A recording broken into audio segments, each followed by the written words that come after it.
नमस्कार दोस्तों, मैं आपका दोस्त विक्रम सिंह परमार।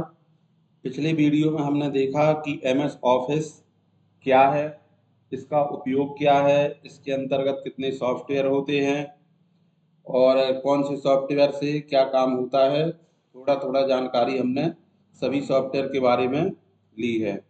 अब हम एमएस ऑफिस में और आगे बढ़ते हैं तो अपन एमएस एक्सेल से स्टार्ट करते हैं, क्योंकि एमएस एक्सेल ऑफिस में उपयोग किया जाने वाला, सबसे ज़्यादा उपयोग किया जाने वाला कहें सॉफ्टवेयर होता है। तो इसके बारे में हम जानकारी प्राप्त करते हैं। एमएस एक्सेल को अगर हम बोलें तो एमएस एक्सेल का अगर पूरा नाम देखें तो माइक्रोसॉफ्ट एक्सेल कहते हैं, जो एमएस ऑफिस के अंतर्गत आता है। इसके डिटेल में अगर हम जाएं, डिटेल के बारे में देखें तो एमएस एक्सेल एक स्प्रेडशीट सॉफ्टवेयर है, जिसका उपयोग डेटा को टेबल के रूप में रखने, डेटा की गणना करने, उसका विश्लेषण करने के लिए किया जाता है। इसे माइक्रोसॉफ्ट एक्सेल भी कहा जाता है। एमएस का full form Microsoft. MS Excel एक पावरफुल टूल है जो डेटा को संभालने, गणना करने और एनालिसिस करने में बहुत मदद करता है। स्प्रेडशीट, यहाँ पे ऊपर हमने देखा है स्प्रेडशीट सॉफ्टवेयर नाम से एक शब्द आया है, तो उसके बारे में बता दूं। स्प्रेडशीट सॉफ्टवेयर एक ऐसा कंप्यूटर प्रोग्राम है जिसमें हम जानकारी को रो अर्थात पंक्ति, कॉलम अर्थात स्तंभ के में टेबल के रूप में रखते हैं और उन पर कैलकुलेशन करते हैं, उनका एनालिसिस करते हैं। तो इस प्रकार से एमएस एक्सेल की थोड़ी सी थ्योरी हो गई। एमएस एक्सेल में अगर देखें हम part of MS Excel, MS Excel के जो मुख्य पार्ट होते हैं उसमें कौन कौन है? रो है, कॉलम है। रो और कॉलम के मिलने से सेल बनती है। बहुत सारी सेल्स मिलकर वर्कशीट बनाते हैं और बहुत सारी वर्कशीट आपस में मिलकर वर्कबुक बनाते हैं। तो साधारण भाषा में अगर हम कहें, आम भाषा में, तो वर्कशीट क्या है? एमएस एक्सेल का एक पेज है। और अगर वर्कबुक की बात करें तो वर्कबुक क्या है? उन पेज का कलेक्शन है। जैसे हमारा एक रजिस्टर होता है, उसमें बहुत सारे पेज होते हैं, तो उस रजिस्टर में पेज को हम वर्कशीट बोल सकते हैं, जिसमें जानकारी रो और कॉलम के रूप में, टेबल के रूप में रहेगी। और वर्कबुक किसको बोल सकते हैं? रजिस्टर को बोल सकते हैं। अर्थात वर्कबुक एक ऐसा स्थान जहाँ पे बहुत सारे पेज रखे हुए होते हैं, इसको फाइल भी कह सकते हैं। अब बात आती है रो की, तो रो को अपन क्या कहेंगे? रो स्प्रेडशीट जैसे माइक्रोसॉफ्ट एक्सेल में हॉरिजेंटल आड़ी लाइन होता है। आड़ी लाइन है, ये जो आड़ी लाइनें दिख रही हैं इनको रो कहते हैं। ये लेफ्ट साइड से राइट साइड की ओर चलती हैं। और रो की नाम अगर देखना है कि एक वर्कशीट में कितनी रो है, इनके कौन सी रो का क्या नाम है, तो उनका रो एक नंबर से स्टार्ट होता है। Row number 1, row number 2, row number 3, row number 4, इसी तरह से बढ़ता जाएगा।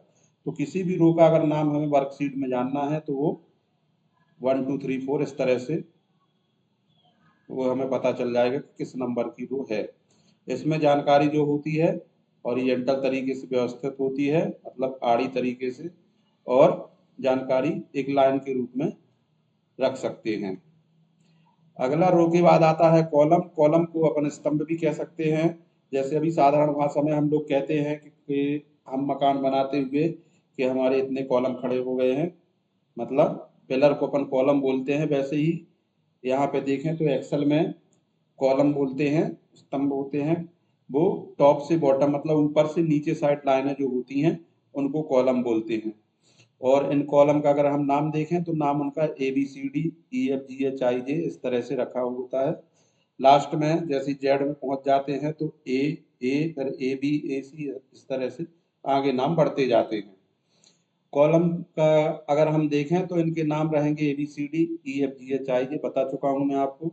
अब जैसे अगर कॉलम ए, अगर कोई कहता है कि कॉलम ए क्या है, तो अपन बता देंगे कॉलम ए उस एक्सेल सीट का पहला कॉलम है।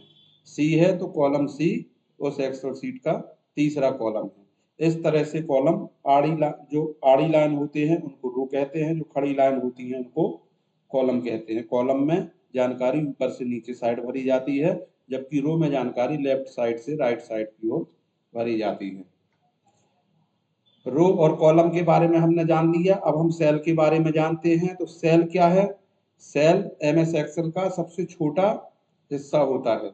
एमएस एक्सेल में जो रो को हम जानते हैं आड़ी लाइन, ये यहाँ पे ग्रीन कलर की आड़ी लाइन है, और कॉलम ये खड़ी लाइन है। तो जहाँ पे रो और कॉलम दोनों काटते हैं और दोनों काटने से जो एक बॉक्स बनता है, ये बॉक्स बनता है, उस बॉक्स को सेल कहा जाता है। एक्सेल में रो और कॉलम की संख्या को गुणा करने से हमें सेल की संख्या प्राप्त हो जाती है। और किसी सेल का अगर हमें नाम देखना है तो नाम कैसे देखेंगे? जैसे हमें देखना है कि ये यहाँ पे जो सेल है उसका हमें नाम देखना है, तो पहले कॉलम का नाम लिखेंगे, सी नंबर का ये कॉलम है, और फिर रो नंबर लिखेंगे। रो 5वें नंबर की है तो इस सेल का नाम हो गया C5। उसी प्रकार से अगर हम और इसके पहले देखें तो पहले अगर देखते हैं तो 5वें नंबर की रो है, बी नंबर का कॉलम, तो यहाँ पे आ जाएगा B5। इसी तरह से सेल के नाम जो होते हैं वो रहते हैं। और सेल के बारे में अगर हम जानकारी देखें तो जैसे ये एक सीट है, इस सीट में देखिए आप ऊपर ABCD ये कॉलम के नाम है, और लेफ्ट साइड 1 2 3 ये रो के नाम है। तो यहाँ पे जो पहला बॉक्स है, सबसे पहला बॉक्स, उसमें पहले बॉक्स का नाम A1 है, मतलब A नंबर का ये कॉलम है और 1 नंबर का ये रो है। इस सेल का नाम A1। इस प्रकार से अगली और आगे बढ़े तो B1 फिर C1 फिर D1, मतलब 1 नंबर की रो में अलग अलग कॉलम चेंज हो रहे हैं।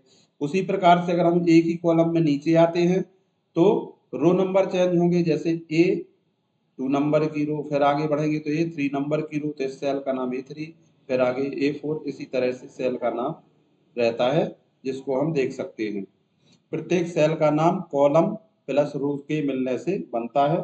जैसे A1 है, B1 C1 D1 E1, एक ही रो 1 नंबर की जो रो की सेल है ये सभी। और इसी प्रकार से अगर हम देखें कि A1 A2 A3 A4 A5 A6 A9 तक जो है, तो एक ही कॉलम A नंबर का जो कॉलम है उसकी सेल है। इस प्रकार से हम सेल को देख सकते हैं, जो प्रत्येक सेल का अपना नाम कॉलम और रो के कॉम्बिनेशन से बनता है। अब आगे सेल के बाद हम देखते हैं वर्कशीट।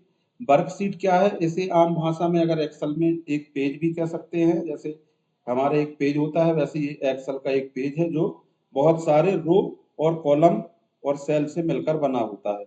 मतलब इसमें ABCD ये बहुत सारे कॉलम हैं और 1 2 3 ये रो है, और इनके मिलने से जो सेल बनी है, तो जैसे A1 B1 C1 इस तरह से बहुत सारी सेल है। तो ये कॉलम, रो और सेल के समूह से जो ये मिलकर पूरा ये पेज बना है उसको वर्कशीट कहते हैं। अगर हम एक्सेल 2021 की एक वर्कशीट में देखें तो उसमें टोटल 10 48 576 रो होती हैं, और अगर कॉलम की बात करें तो 16383 कॉलम्स होते हैं। मतलब इतने रो होते हैं और इतने कॉलम होते हैं। अगर सेल की संख्या हमें निकालना है तो रो और कॉलम का हम गुणा कर दें, जो भी संख्या आएगी वो सेल की संख्या होगी। अगर हम सीट में अंतिम कॉलम के नाम की बात करें तो अंतिम कॉलम का नाम होता है XFD, मतलब 16,383 नंबर का जो कॉलम होगा उसका नाम XFD है। और अगर अंतिम रो की बात करें तो अंतिम रो की बात में उसके नाम तो नंबर से होते हैं, तो ये नंबर से 10 48 576 है।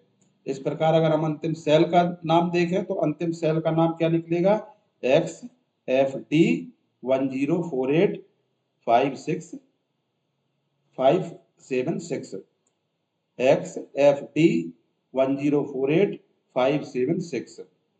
बाय डिफॉल्ट अगर हम देखें तो वर्कशीट में बाय डिफॉल्ट अगर हम देखें तो वर्कबुक में 3 वर्कशीट होती हैं, जो कि शीट 1, शीट 2 और शीट 3 के नाम से होती हैं। इनको हम अगर आवश्यकता है तो इनको बढ़ा भी सकते हैं और कम भी कर सकते हैं, जो अपन आगे पढ़ेंगे। पार्ट ऑफ MS एक्सेल में अपन ने रो देख लिया, कॉलम देख लिया, सेल देख लिया, वर्कशीट देख लिया। अब वर्कबुक देखते हैं। तो जैसा कि आपको बताया हमने कि वर्कबुक एक रजिस्टर की तरह होती है, जो बहुत सारे पेज, मतलब अर्थात बहुत सारी सीट का समूह होती है। तो यहाँ समझाने का प्रयास किया गया है कि वर्क बुक एक्सेल की पूरी फाइल है, जिसे कई वर्कशीट होती हैं, उसमें पूरा डेटा रखा जाता है।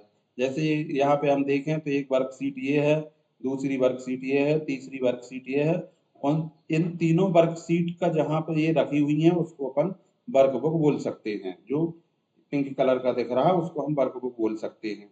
परंतु जब हम एक्सेल में काम करेंगे तो एक समय पे हमें एक ही सीट दिखाई देगी। अगर हम दूसरी सीट खोल लेंगे तो पहली सीट हाइड हो जाएगी, छुप जाएगी। अगर हम देखें तो वर्कबुक बराबर एक फाइल जिसमें कई सीट या वर्कशीट होती है, उसी को सीट कहेंगे, उसी को वर्कशीट कहेंगे। आम भाषा में अगर हम वर्कबुक को देखें तो एक रजिस्टर के जैसा होती है। अब एमएस एक्सेल के हमने पार्ट के बारे में तो जानकारी प्राप्त कर ली है। अब हम आते हैं वास्तविक प्रोग्राम में के उसको हम ओपन कैसे करेंगे। तो एमएस एक्सेल को हम कई तरीके से ओपन कर सकते हैं, जिनमें से 5 तरीके ये हैं। स्टार्ट मेन्यू के द्वारा, डेस्कटॉप आइकॉन से, रन कमांड से, और फाइल से ओपन कर सकते हैं, टास्क बार से भी कर सकते हैं। तो ये कैसे करते हैं मैं आपको करके बताता हूँ। ये धन्यवाद पत्र है। जैसे ये हमें देखना है स्टार्ट मेन्यू के द्वारा एक्सेल कैसे हम ओपन करेंगे। तो उसके लिए हमें लेफ्ट साइड में सबसे नीचे स्टार्ट बटन है, उसमें जाना है, और फिर यहाँ पे ये देखिए एक यहाँ ये आइकॉन है एक्सेल का, और एक यहाँ पे आइकॉन है एक्सेल लिखा है, उसमें हम क्लिक कर देंगे तो ये हमारा पेज खुल जाएगा।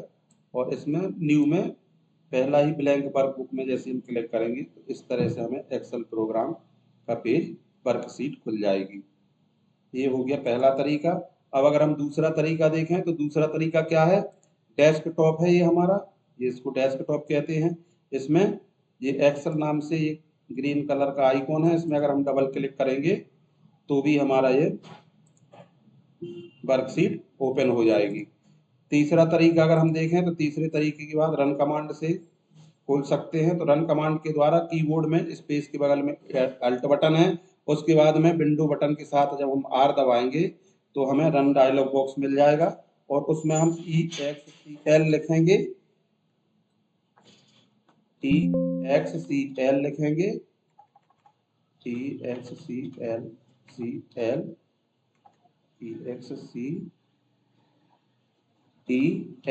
लिखेंगे, EXCEL लिखेंगे, और ओके बटन पर जैसे ही हम क्लिक कर देंगे तो ये हमारा एक्सेल खुल जाएगा।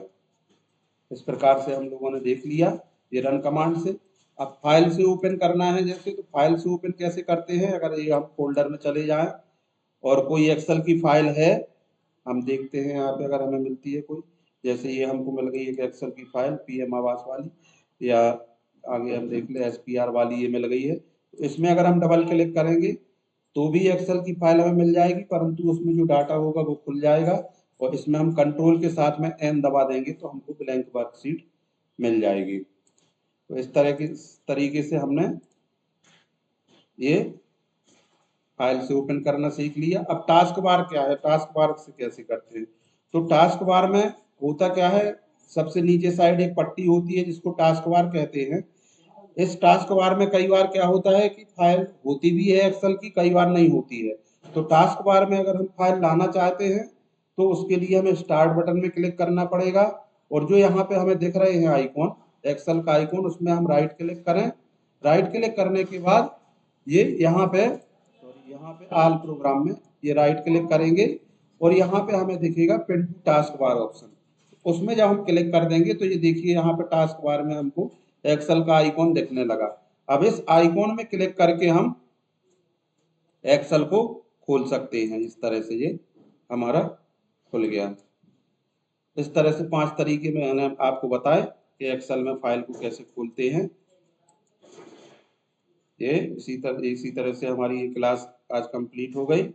अब आगे हम सीधे एक्सेल ओपन करेंगे प्रोग्राम, और उसी में हम अब पढ़ाएंगे कि कैसे काम करना है, उसमें कौन सा ऑप्शन क्या काम करता है। ओपन करने तक का अपना ये थ्योरी वाला पार्ट हो गया। ऐसी ही जानकारी अगर प्राप्त करना है तो कृपया चैनल को सब्सक्राइब करें, वीडियो को लाइक करें, कमेंट करें। बहुत बहुत धन्यवाद।